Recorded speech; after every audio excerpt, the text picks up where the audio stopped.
Señoras y señores, tengan ustedes muy buenas noches, 21:06 en este momento, 22 grados 8 de temperatura. Estamos en vivo aquí en Noticias Paraguay, en Bocas del Tiempo, hoy con un programa interesantísimo. Vamos a tocar dos temas de sumo interés. En el primero de ellos, el análisis del doctor Alfredo Boxia sobre la situación actual. ¿La gente está cansada del partido o está cansada del sistema? Un análisis imperdible en la óptica del doctor Alfredo Boxia, nuestro analista político. En el segundo tema que vamos a abordar hoy, parece una cosa sencilla y parece que hasta se hace justicia cuando alguien va al Poder Judicial y reclama tener acceso a una cama en un hospital. Pero ese es un análisis muy simplista, hay muchas cosas detrás. ¿A quién le saca el médico que está ahí y que recibe la orden judicial? ¿A quién le da la cama que el juez le ordena que esa persona tenga? ¿A qué enfermo le saca? ¿Cuáles son los criterios para sacar a ese enfermo? ¿Quién se hace responsable de eso? ¿Es justicia verdaderamente eso? Un temazo. Realmente hoy vamos a tener aquí en estudios a personas muy calificadas para hablar, opinar sobre este tema. El doctor Casañas Levy, como abogado, una óptica jurídica, la doctora Yolanda González, directora del Hospital Nacional de Itagua, y el doctor Oscar Franco, director del Hospital Central del Instituto de Previsión Social, bioético, terapista. Ellos nos van a dar una óptica como para que cada uno de nosotros pueda sacar sus conclusiones sobre este tema muy acuciante. Saluda a Renan Rexiegel. Hola Renan, ¿cómo estás? Hola Andrés, buenas noches. Mi compañero virtuoso del violín. Hoy guarañas y ¿qué más? Así mismo, tenemos una noche dedicada a las lindas melodías de las guarañas nacionales, por supuesto. Y tenemos también al finalcito del programa un pequeño homenaje a todos nuestros compatriotas caídos en esos tiempos tan difíciles, ¿verdad? No tienen que perderse. Muy bien, vamos a estar ahí hasta el final prendido entonces con esa bella música que nos regala Renan Rexiegel cada miércoles, o cada martes, digo bien, de 21 a 22 horas. Hacemos una pausa y enseguida empezamos a abordar estos dos apasionantes temas.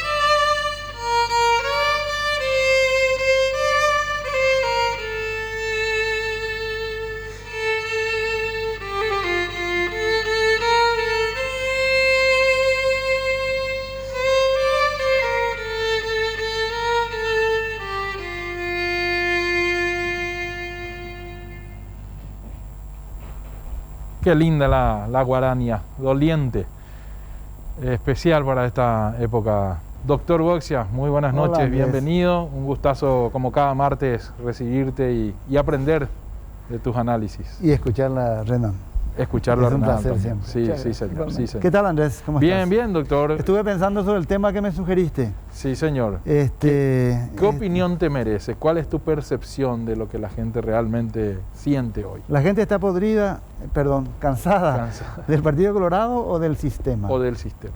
¿Cuál es el que está perimido? Buena pregunta. Porque la crisis sanitaria puso en evidencia un hastío ciudadano que curiosamente, por primera vez que yo lo haya visto en los últimos años, hizo popular un lema, un leitmotiv, ANR nunca más. Y entonces ese lema tan explícito en redes sociales, en la televisión, en los discursos políticos, nos lleva a preguntarnos, ¿es realmente un cansancio contra el Partido Colorado que está hace tanto tiempo en el poder? ¿O es un cansancio contra el sistema político que nos llevó a este déficit sanitario que revela nuestros déficits sociales, culturales y políticos tan importantes?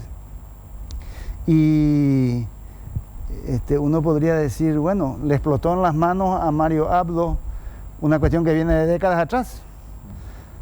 Pero no es solo Mario Abdo, porque al comienzo los cartistas también se sumaron a las críticas hasta que las críticas lo envolvieron a ellos. También es contra la disidencia del Partido Colorado.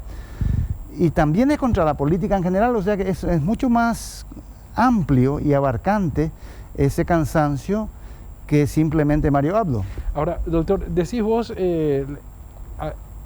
quedamos al descubierto, es decir, esta crisis desnudó falencias de hace muchísimo tiempo, cosas mal hechas durante décadas.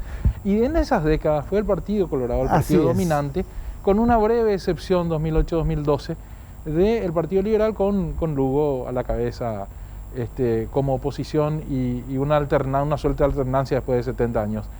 ¿Pero es suficiente esos 4 años para no culpar al Partido Colorado de la realidad? Esa es la pregunta clave.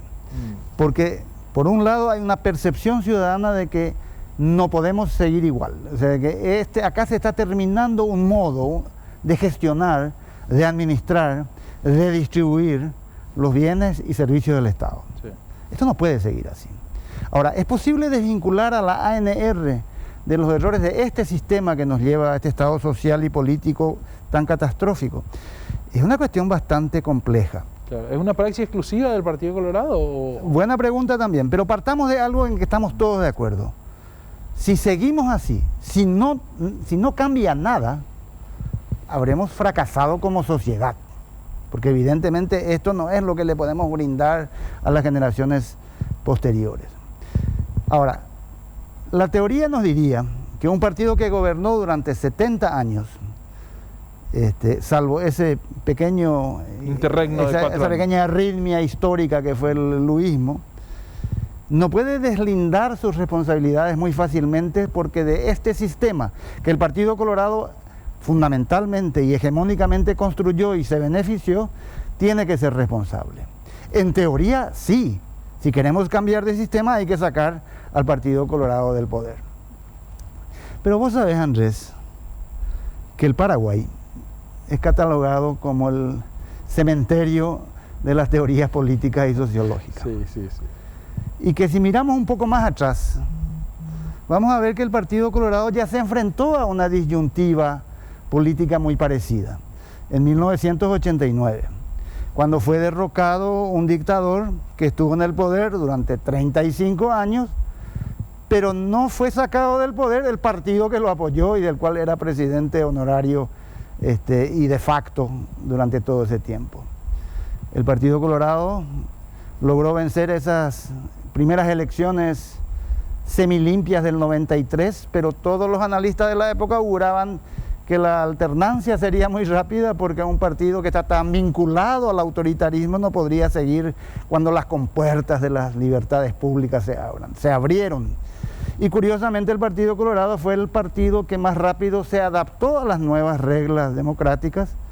Fue un estronismo sin Stroessner al comienzo, fue una democracia imperfecta después, fue una transición interminable después, pero el Partido Colorado siguió en el gobierno hasta el 2008, mostrando que ellos pueden, qué palabreja horrible, reinventarse, como se dice ahora. Sí. ¿Será posible reinventarse ahora, después de esta pandemia?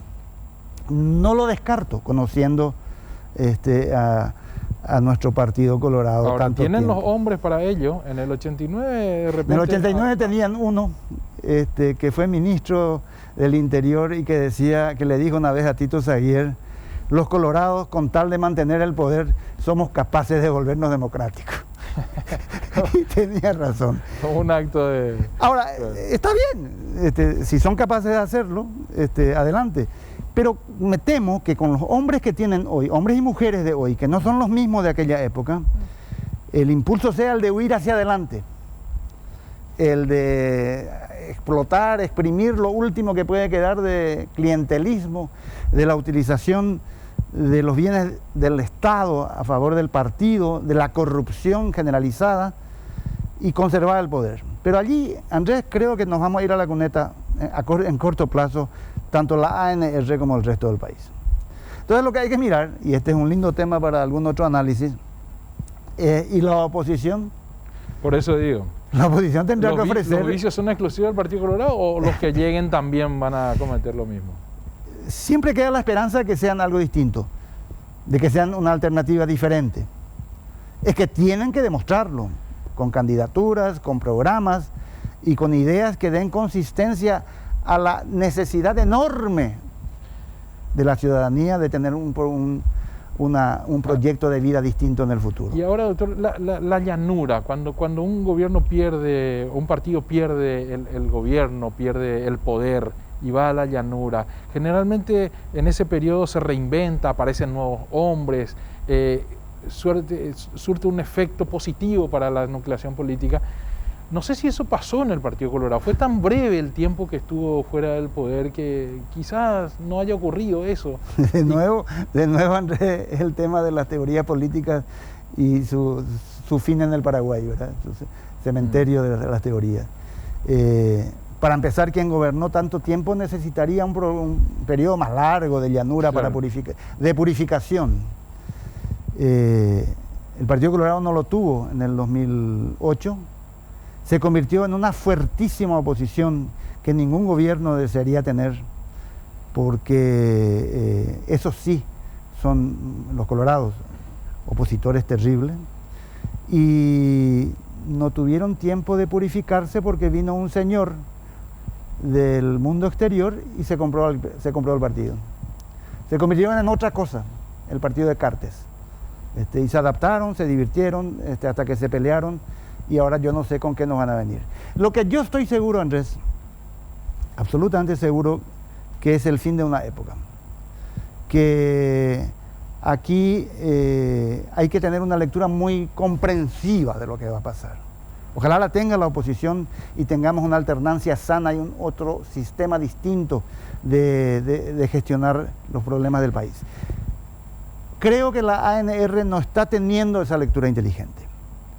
Al acusar a una orquestación, a una cuestión medio mediática dirigida desde afuera, de generar el odio a la ANR. Le falta autocrítica. Sí, hay una industria del odio a la ANR y los culpables son, no sé, desde el Grupo de Puebla hasta Efraín, cualquier otro. Y esa es una lectura equivocada, porque yo creo que este malestar ciudadano no se cimenta en un odio construido artificialmente, sino en una montaña de hartazgos y de frustraciones que la ANR debe darle una respuesta inteligente. ¿Que lo puede hacer? Lo puede hacer. Que esto no puede ser igual, no va a seguir igual, estoy seguro de eso. Y doctor, ¿esto se acaba en las urnas con una alternancia simplemente o hay que hacer un cambio estructural? Porque si le entregamos las mismas armas, con los mismos vicios a cualquier partido de oposición hoy, probablemente el resultado dentro de 10 o 20 años sea el mismo. Tenemos que cambiar desde adentro, darle mayor prioridad a la salud, que la situación nos demostró, a la educación. ¿Quién decide eso? ¿Cómo se lleva a la práctica ese cambio? Podemos tener una visión palaciega, cercana a un termo, como tenían las cortes francesas días antes de la Revolución Francesa, que tenían una visión acotada a su pequeño mundo. Puede interesarnos o no hacer las municipales ahora porque el Partido Colorado está debilitado con la excusa de que la Constitución lo manda, o tratar de postergarla porque no es un buen momento para candidatos colorados. Y esa discusión puede quedarse abruptamente interrumpida cuando desde la calle un pueblo enfermo, un pueblo asustado, un pueblo frustrado porque los gobiernos, no importa de qué color, no le dan respuesta a esta gigantesca crisis de la pandemia, asalten la Bastilla. Y más vale que aquel que está en las Cortes mire por las ventanas a ver si no se le acerca el pueblerío. Se entendió perfectamente. Lectura comprensiva, como diría el comandante. Doctor Boxia, te invito a que te quedes. Vamos a hablar de un tema que como médico también te interesa. Me interesa y muchísimo, porque el tema que elegiste, Andrés, me parece que es candente y que tenés invitados que pueden dar respuestas esclarecedoras sobre esos temas tan difíciles que planteas. Sí, señor. Bueno, vamos a una pequeña pausa y a la vuelta empezamos a desarrollar el segundo tema del día.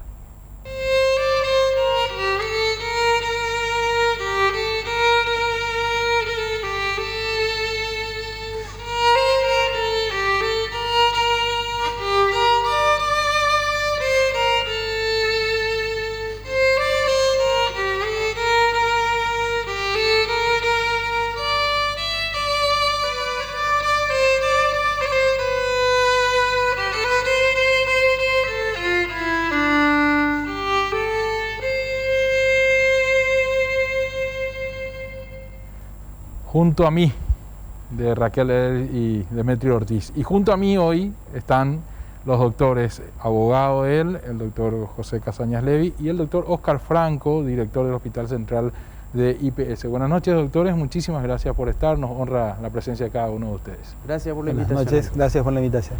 Bueno, hoy molestaba la atención de ustedes, pidiéndole la gentileza de venir al canal para compartir con los televidentes de Bocas del Tiempo un tema que aparentemente, decía yo en la introducción, es sencillo. Es alguien que busca justicia, que va al amparo del Poder Judicial, que solicita una cama en terapia porque no la consigue y el juez le otorga ese amparo judicial y le envía una orden al hospital.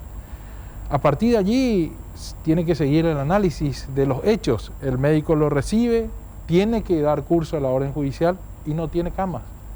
¿Qué hace? Le deja a alguien que está enfermo, que está necesitando también esa cama, lo saca de ahí, le pone al que el juez le mandó.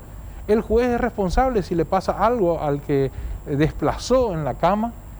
¿Quién se hace responsable de ese desorden? Es tan fácil como ir y dar un amparo y otorgar.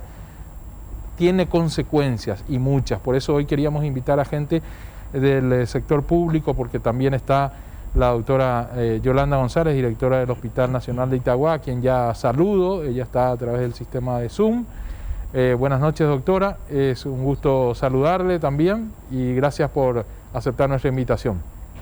Buenas noches, Andrés. Buenas noches a la audiencia, a mi colega, a los invitados. Bueno, si me permiten la doctora y el doctor médicos, quiero darle la palabra primero para contextualizar desde un punto de vista jurídico al doctor Casañas Levy. Doctor, ¿es justicia eso? ¿El juez tiene que analizar solamente hasta que lo que le pide la persona y no la consecuencia de su decisión?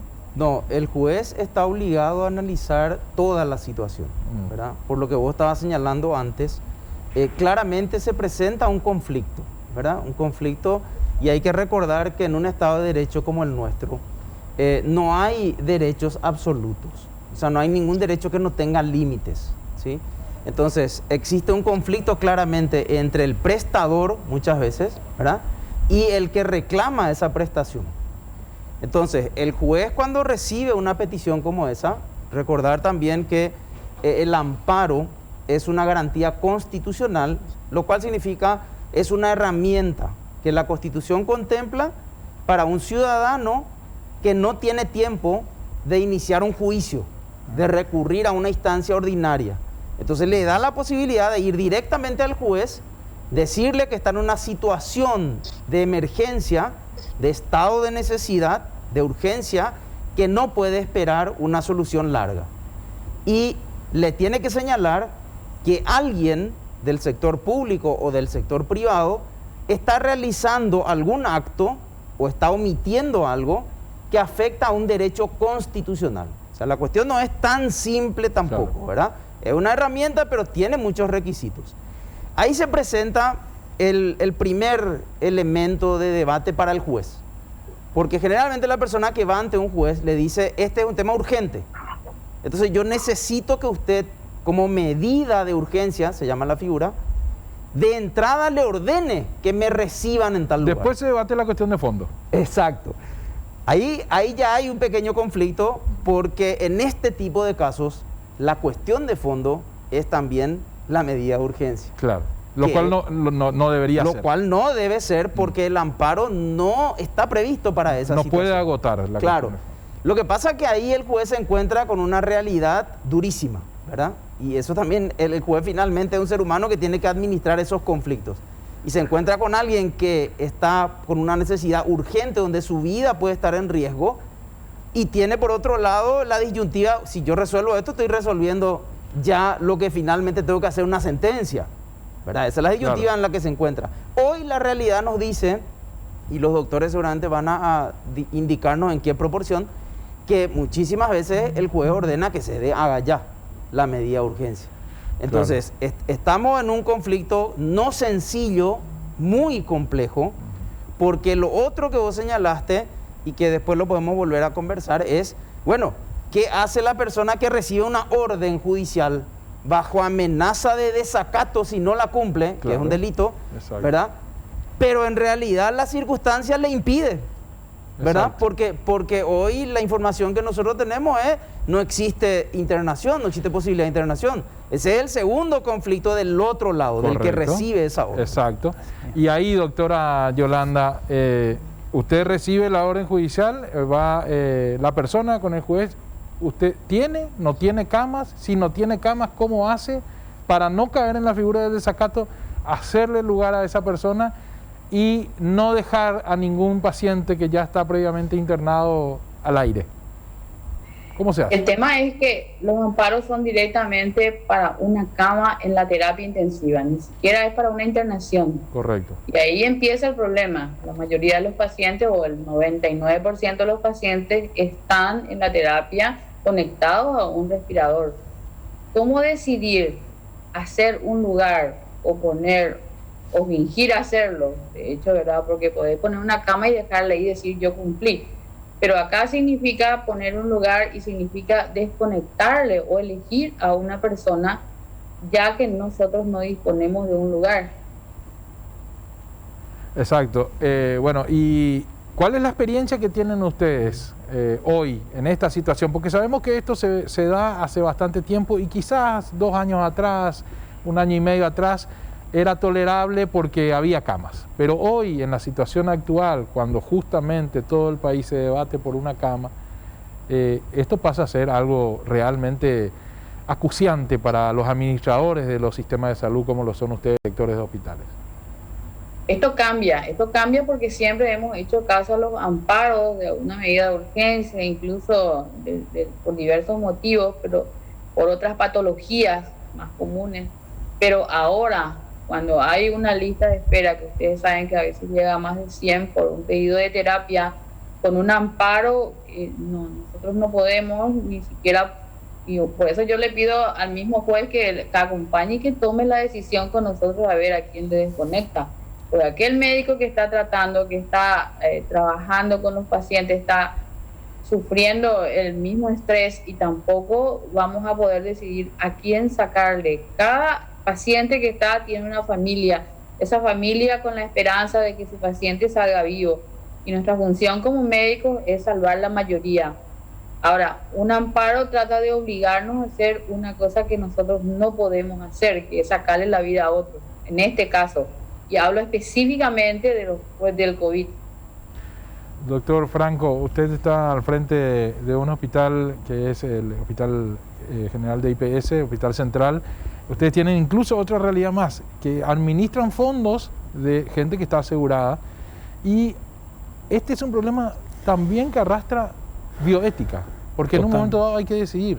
Totalmente, sin dudas, sin dudas. La bioética, yo siempre digo que lo legal no puede estar demasiado junto con la bioética, porque colisiona mucho, porque la ley persigue la justicia, la bioética persigue la equidad, es decir, darle lo que corresponde para el momento a cada uno, a cada paciente.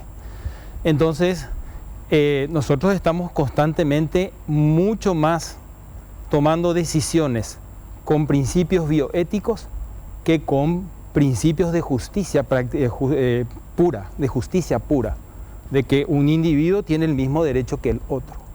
Para nosotros no es tan así, porque hay aristas, matices en la salud de un paciente que lo hace diferente al otro.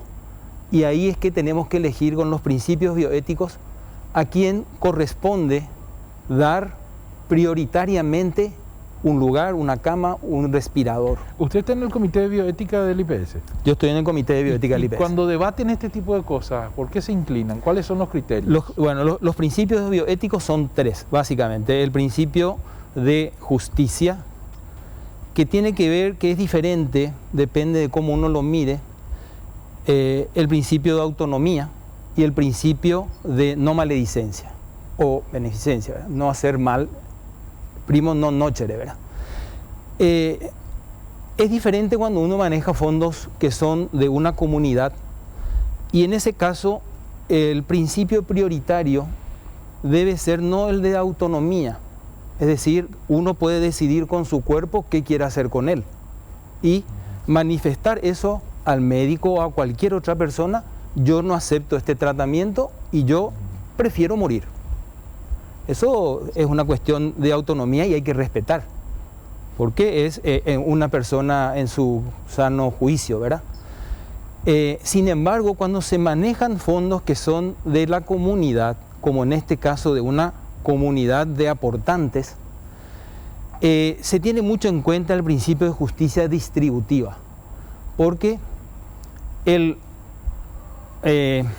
otorgar algo, por ejemplo, y muy típico, un medicamento muy costoso, sin mucha evidencia científica de eficacia, de efectividad, dejando de lado a otro tipo de tratamiento que puede beneficiar con mucha más evidencia a un grupo de pacientes, a otro grupo de aportantes, significa un principio de que no es un principio de justicia, ¿sí?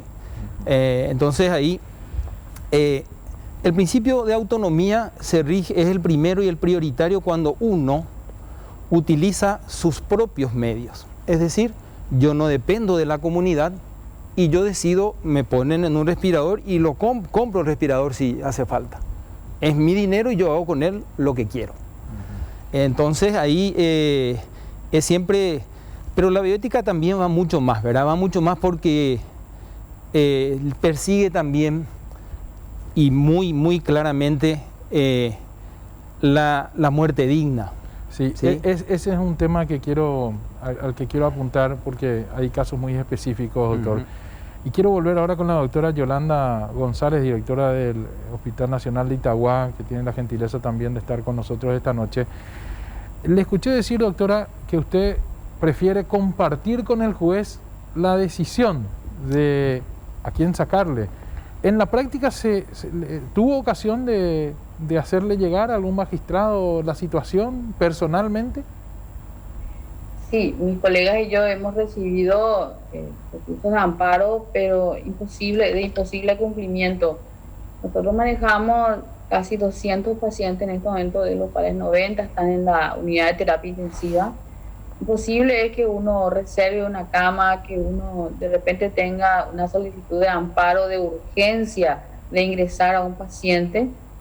Y bueno, apelar también al hecho y al juez de que esta es una realidad muy diferente. Nunca pasamos un estado así, una pandemia en la que todos los médicos además tenemos que estar viendo estos temas legales, nos pone en una disyuntiva tremenda, ¿verdad? También coincido con el doctor Franco en la cuestión de bioética, porque para la elección de los pacientes muchas veces se tienen en cuenta algunos factores diferentes. Antes no hubiésemos elegido. En este momento la situación al límite de las terapias nos pone en el debate de elegir quién puede, e incluso, como diría él, hasta dónde podemos seguir acatando.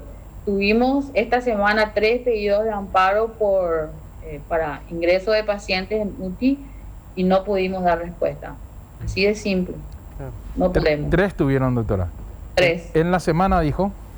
En la semana. En la semana. Y bueno, y seguramente se están tramitando otros tantos. Hoy accedía yo a una estadística del Poder Judicial y realmente va en aumento la cantidad de pedidos que tienen que ver con camas en unidades de terapia intensiva. Lo que no pude determinar si estaban ligados al COVID o no, pero sí hay muchos amparos que se están tramitando y que probablemente le llegue, doctora, en los próximos días. Sí. Va a ser una situación similar a la del Guernica que tiene atrás de Picasso. Sí, totalmente. El problema es que la decisión por la parte médica, nosotros no podemos desconectar ni elegir pacientes, y si tenemos lugar, obvio, pero también existen, nosotros en estos mismos momentos tenemos pacientes en espera en la misma internación del Nacional, en espera de un lugar en la terapia. Todo es muy dinámico, muy cambiante. Si aceptamos un amparo, a una hora antes llega un paciente en peor estado y ese va a ingresar primero. O sea, no hay manera de cumplir estos amparos ante la emergencia de lo que ellos solicitan. Bueno, doctora, le agradecemos infinitamente su participación, son muy valiosas sus expresiones. Usted está al frente de uno de los hospitales más grandes que tiene este país, así que su opinión y su experiencia es muy valiosa para nosotros, por eso la queríamos molestar y agradecemos mucho su tiempo, muy amable. Muchísimas gracias y buenas noches. Bien, la doctora Yolanda González, directora del Hospital Nacional de Itagua. Vamos a un corte y después volvemos a hablar con el doctor José Casañas Levy. Le quiero preguntar, ¿es responsable el juez si le pasa algo a quien fue desalojado de la cama? ¿Hasta dónde llega la responsabilidad de un juez cuando emite una orden como esa? Y con el doctor Franco vamos a hablar de eso que señaló, la bioética, el momento de decidir quién muere y quién vive. Enseguida volvemos.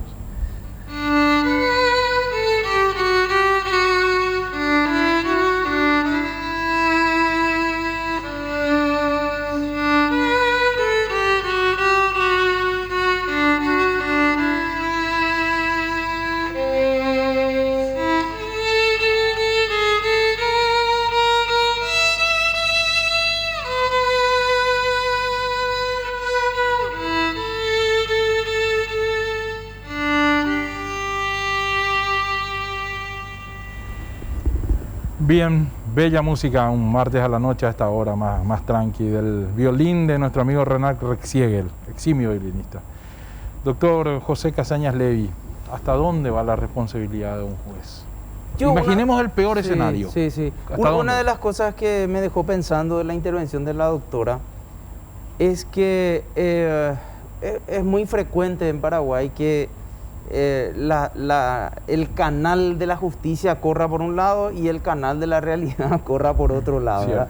Digo esto porque indudablemente los jueces, sin individualizar a nadie, toman las decisiones tal vez sin tener una información que necesitarían. Claro. Y ese es un tema... Pero tenerle, a lo mejor no se compadece con la figura del amparo que debe ser rápido, urgente. Por eso, pero supongamos que el juez dice, no, yo tengo que evaluar esto. Si toma esa decisión, pues a mí no me parece nada descabellado que la Corte Suprema, en esta situación de crisis, con las diferentes cabezas del Ministerio de Salud, de IPS, de los centros asistenciales, se reúnan con los jueces y reciban información, ¿verdad? Porque el juez tiene que tomar las decisiones sobre la base de la realidad y sobre la base de la equidad, como decía el doctor, ¿verdad? Sí. Entonces, ese es un paso que parece tan sencillo, pero a veces yo no entiendo por qué no se toma, ¿verdad? Porque si no, tenemos una jueza o un juez que dice, internele, pero él no sabe si eso es posible, y ahí voy al segundo punto, que responde también a lo que decía la doctora y que creo que es interesante. De cumplimiento imposible. Digo. Claro,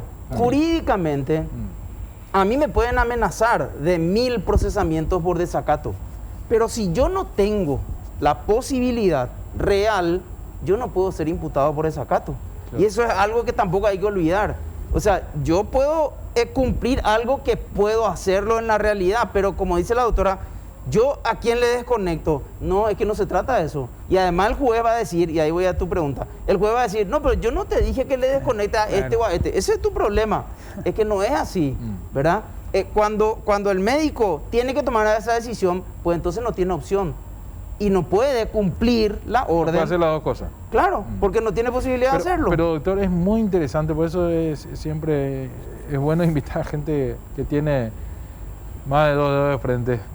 Es muy buena tu propuesta. Y ojalá ese trabajo interinstitucional que requiere la Corte Suprema con el Ministerio de Salud y ver cuáles son los hospitales a los que sí se les puede obligar y cuáles no. Finalmente, Andrés, le saca presión a los jueces. A todos. Finalmente, Andrés, el Estado Social de Derecho, que es el que proclama nuestra Constitución, lo que significa es que el Estado tiene que estar al servicio del ciudadano, de todos los ciudadanos, del que tiene seguro, del que no tiene seguro, del que se va a IPS, del que se va al ministerio, al centro de salud, etcétera. Entonces, si eso es así, el Poder Judicial, el Poder Ejecutivo y el Poder Legislativo forman parte del Estado paraguayo. Claro. Entonces, no tiene ningún sentido que uno vaya por un lado, el otro vaya por otro lado y que haya un choque. ¿Y quién termina perjudicado? El ciudadano. Sí. Tanto el que presenta el amparo, porque tampoco entiende.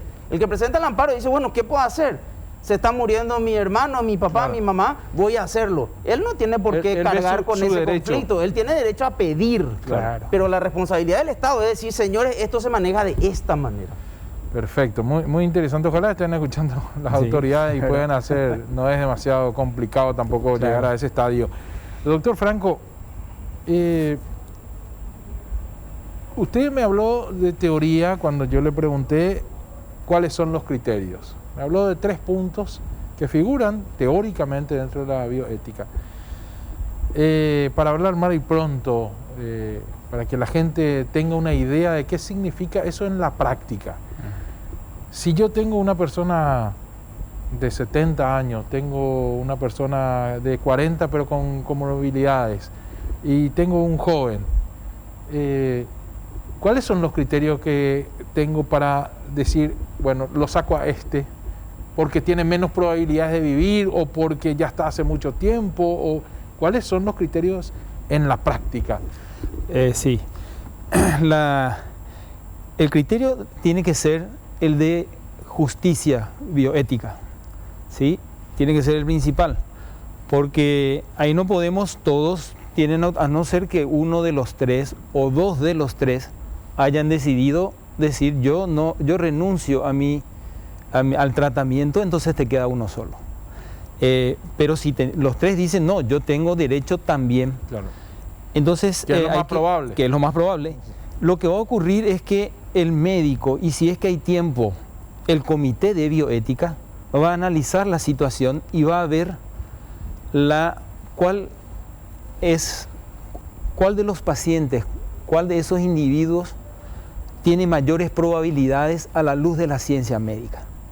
Es decir, si hay un paciente de 40 años con alguna patología, con una comorbilidad que puede ser cáncer, puede estar en un estadio avanzado o no, pero es cáncer, es una patología con un pronóstico ominoso de entrada.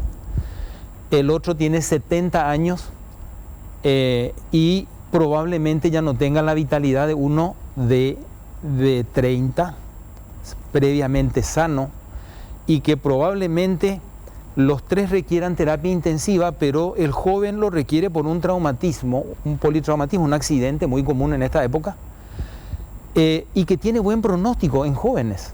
Sí. Entonces ahí, y si hay tiempo o tiene requerimiento de terapia intensiva por una cirugía de urgencia con un buen pronóstico posterior. Y entonces ahí el comité se va a reunir y dice, no, tenemos una cama y 3 pacientes, vamos a tener que decidir cuál. Y ahí entra el principio de justicia a la de la ciencia médica y de las probabilidades de vida, pero también de calidad de vida. Las 2 cosas, ¿sí? Y eso hacemos nosotros en realidad en la práctica cuando tenemos que hacerlo de urgencia, lo hacemos en ese momento. Y probablemente lo máximo que podemos tener es la opinión de compañeros que están con nosotros en una guardia. Y decidimos entre nosotros, a la luz de estos principios bioéticos, elegir. Y tenemos que elegir. ¿Les tocó, doctor? Muchas veces. Sí. Sí. En el IPS. En el IPS, en los hospitales donde trabajé, en otros también. Yo soy de formación inicial intensivista de niños. Sí. Y me toca mucho también, nos toca a los intensivistas decidir cuando tenemos una situación de una sola cama y 2 niños que requieran terapia. Y tenemos que elegir. Y usamos esos mismos principios bioéticos. Ahí no entra mucho la edad, pero sí entra mucho la comorbilidad, o sea, las patologías de base y el pronóstico de esas patologías.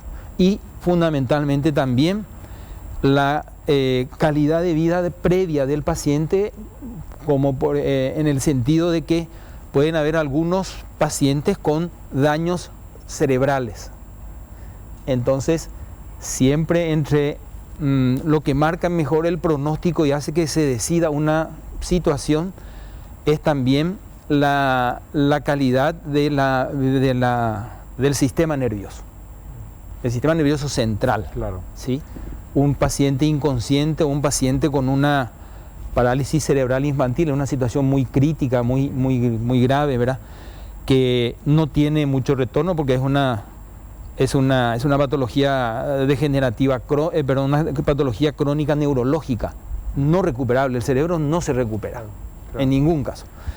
Y tenemos a otro niño que necesita una terapia porque se operó y se complicó la cirugía, pero es una cirugía que era una cirugía que con buen pronóstico.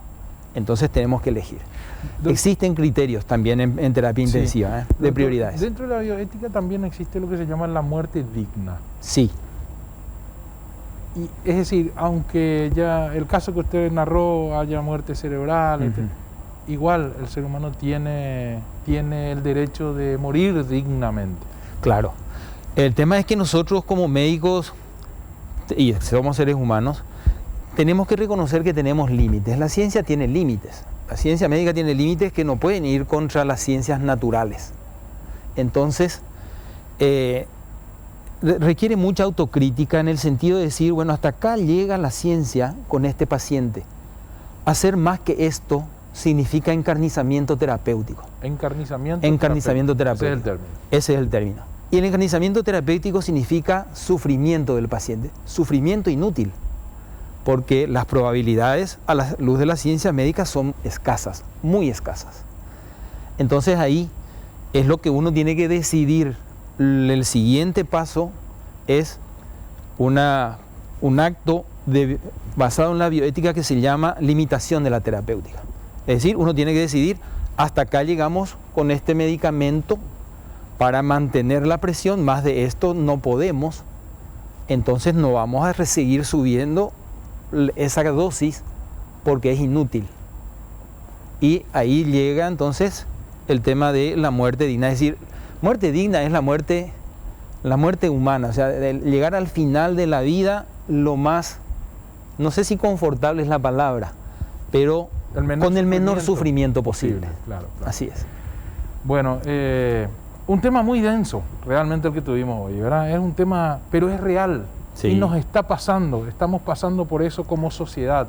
Entonces, de hablar de este tipo de cosas, de debatir sobre el tema, de repente pueden salir algunas ideas para las autoridades que puedan ayudarle a la gente, al que necesita y también al que ya está en esa situación. Entonces, creímos convenientes hablar de esto, por eso agradezco muchísimo su presencia y su aporte, doctor Casañas Levy, como siempre, brillante.